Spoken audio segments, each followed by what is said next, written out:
Laki ng mga bahay dito. This project para umayos, mas lumala. So yung mga sasakyan dito, safe yan ng bagyo. Pag siya kumipot, bumabaw pa siya. Kunting ulan po, umangat na po yung tubig. So meron pala mga ganitong project.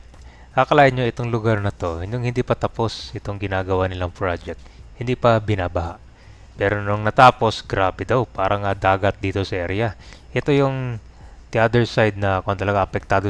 Ang pupunta naman natin ngayon dito sa kabilang side. Pakita ko sa inyo itong boundary ng area na hindi binabaha tapos dito binabaha naman. Dito kasi medyo mababa yung elevation. So itong flood control project talagang naging alarmato dahil binalitan ni President Bongbong Marcos na imbestigahin lahat ng mga flood control projects. Marami daw dito nagawa na pero hindi siya tinapos. Nasayang lang pera doon, hindi napapakinabangan. Tulad na sa mga ibang lugar dito sa Philippines. So tapos ang unang part na video na punta natin dun sa Santo Domingo.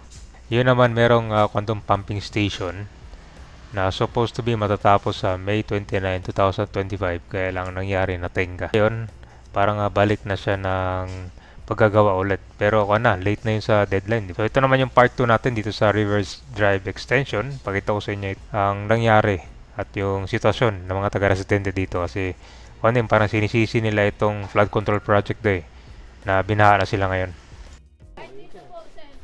Dito? Parang tinasa na yung kalsada dito, hindi ba? Dati, tinasa na to. Ilang beses na? Mga dalawa siguro, dalawang bisis na. Ito, abot yan, hindi madaanan dito.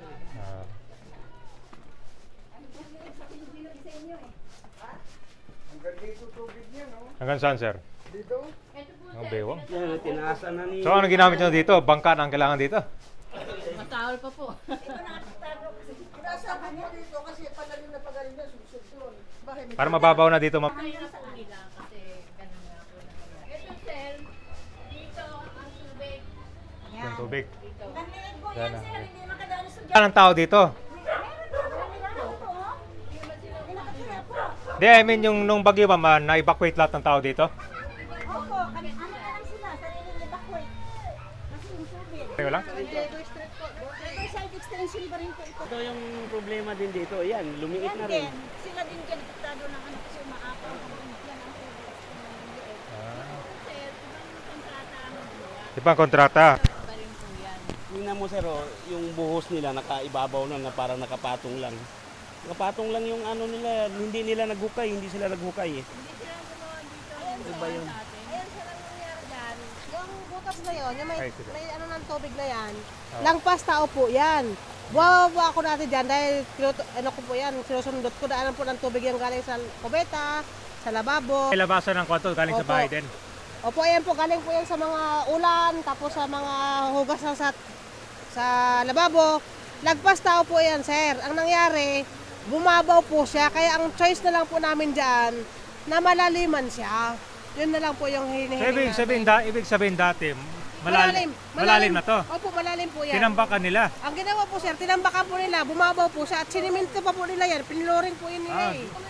Opo, kaya anong nangyari po yan, sir, kunting ulan po, pasok po sa bahay namin. Ganun po ang nangyayari, kasi gawa nga po, nagpas tao po yan, lalim yan eh. Anong nangyari po, yan na, sagad na siya. Kaya ang hiling lang po namin sa inyo, sir, na parating nyo sa kanila na laliman, gadgarin po yan. Dahil useless po yan eh. Okay na, wala tayong magagawa sa gilid na yan. Yung laliman na lang po siya. Kaso ang mayari nito, papabungkal yan, Yun papademolish. po, yun po. Yun po ang gusto po namin mangyari, sir. Problema yan, pag binungkal mo, nakapatong lang yung ano nila. Nakapatong. Parang aayusin sa kuya kasi kung hindi mo yan lalaliman, di sisirain mo to. Kaya nga, sisirain nga yan. Ang problema. Ilalaliman nga po, te. Wala tayong magagawa kaysa naman sirain po ito. O, di ba? Anong itsura nito dati, ma'am, nung wala pa tong wall? Barong dati dyan? Opo. Informant si Claire, sir. Nandiyan. Saan sila nakatira? Dito, sa gilid. Sabihin dati, mga barong-barong to dati dyan. Opo, opo. Tapos nung na-clearing, nilagyan ng retaining wall. Opo. Nangupahan na po sila dyan, sir. Ngayon ang nangyari, malalim po yan. Dati yung nang walang retaining wall, ma'am, hanggang saan lang po yung taas dyan? Wala po. Ito po, ito. Ayan, Sa dito ikot lang. Opo. Ah, sabihin na mababa lang to dati. Opo. Sa dito sa kabila, ganun din yung ginawa dito. So lahat ng mga nakatira dito nasa evacuation lahat? Yung tumaas ng tubig, sakit na lang yung mga gamit sa ano. Sa third floor, sir, pwede naman dyan, di ba? Oo. Hindi kasi itong lugar na to medyo mataas kaya hindi doon lang sa ano sa baba. Ah, hindi binabaha dito? Wala po. Wala po. Ito lang side na Kasi to. mataas yung Mataas ito San Diego eh. Kanto ninyo. So yung mga sasakyan dito, safe yan ng bagyo. wala yan mga ano naka ano, Kayo lang palang, ito pala yung, ito mga taga dito pala lubog. Dito matagal na naming nakatira dito. Ngayon lang kayo ginanang ganong katindi. Ngayon lang kami nagkaranas ng baha na. Ulan po, umangat na po yung tubig. So ang Ayun kailangan po pala yung dito, problema. malawak tsaka malalim. Opo, Kasi parang kumipot no yung ano. opo. Po ito, dapat Yun po yung gusto po namin mangyari. Oo, Di ba, Dito- te? Di ba? Dito na rin yung labasan ng mga drainage sa Po. galing sa taas dito. Di madaanan talaga. Oh. Dito ang handa. May pala mga bahay dito. So pagdadaan kayo dito sir, bangka lang. Wala talaga. Ayun oh, may lumot pa ng tubig oh. Project mas lumala pa, di ba? Ganyan ka balasubas yung paggamit ng pera. This project para umayos, mas lumala. Isipin mo, yung loob na yan, mas mababa pa yun. Dito na, hanggang saan yung ba dito nakaranay? Itong flooring nito, mas mababa pa Ah, dyan yung ano. Mas Pinasukan ng mababa- tubig yan dyan dati. Oo, mas mababa pa itong labas, tinambakan ko lang. Tulungin ko na yung tubig sa loob kasi sabi, ipunin daw yung tubig. Wala na yung aso niya. Oo. Ano to sir, mga wiring to, yung orange? Oo, po yan. Hindi pa inaayos to. Yan po yan. Ano din yan? Dito may isa, baha din to dito. Baha din po. Kaya, Ako nga, daanan ng tubig no? nandito. Binabaha yan sila dyan. Dito. Aso niyo, Vilma? Galing dito, papunta dyan. So, Hindi ko pwede sa amin yung ano. so itong tubig, saan galing itong tubig? Hindi, sir, sa kabilang ano, bilang sapa naman. Ah, so dito nagsanib yung mga kuwan pala tubig. So ang labasan dito. Ano ba to? Tinaasan din to dito, wala. Walang ginalaw dito. Wala po, dyan lang po, kanto lang po, sir. Dyan sa amin wala po. Dito binabasa yung tubig. So ibig sabihin pala itong daanan ng tubig, marami palang kuwan dito. Konekta. Nakakunik na daw po ako dyan eh. So simula nung ginawa tong wall mama, lumala pala dito. Hanggang saan po? Lubog to dito lahat? Hanggang saan po? Ayun na yung nabanggit ko kabayan kasi konektado pala to sila. Dapat malalim, di ba? Kasi dapat dito sila maggawa ng ano. Tinambakan nila. Dyan sa Ah, kasi lumiit pala. Kasi dapat ito lang siya.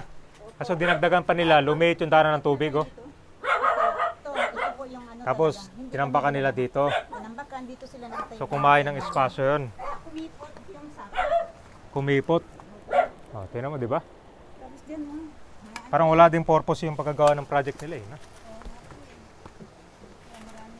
Lumiit siya tapos tumaas pa. Dapat pinalawakan tsaka pinalalim yan. So yun ba, yun, kita mo to mga kanya dyan, no? Parang nagsanib puwersa dito. Ito kasi pinakagitna niya, yan yung pinakadaanan ng tubig. Kaya kon talaga. Tulubog lahat. Ang original kasi nito, hanggang dito lang pala yun. Ito yung unang gawa niya. So nilagyan siya ng extension hanggang dito. Pati ito tinaasan. Parang nangyari sumikip tsaka tumaas. Eh mukhang hindi daw effective kasi matindi yung baha nila dito eh.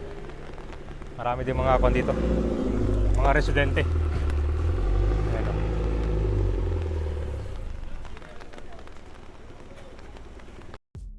Ito yung part 2 natin dito sa Riverside Extension, Commonwealth, Quezon City. So ano sa tingin nyo yung gagawin nilang next sa hakbang dito? So nakarating ito sa LGU ng Quezon City. Parang gusto yata nilang aksyonan kung ano bang pwede dito, no? So itong project sana maayos siya, no? Kasi talagang maririnig mo sa mga residente dito na dismayado sila sa resulta nito. 'Di ba? Kung dati pa relax lang sila pag may bagyo, ngayon daw hindi daw. Pag may bagyo na talagang hindi na sila makakatulog at tinitignan nila kung ano mangyari dito sa lugar. So sa paligid niya, puro mga residential area ito. At napapansin mo naman yung mga bahay nila dito ay merong second, third to fourth floor. So ano sa tingin nyo ang solusyon dito sa baha Hindi lang sa Luzon, kundi sa Visayas at Mindanao.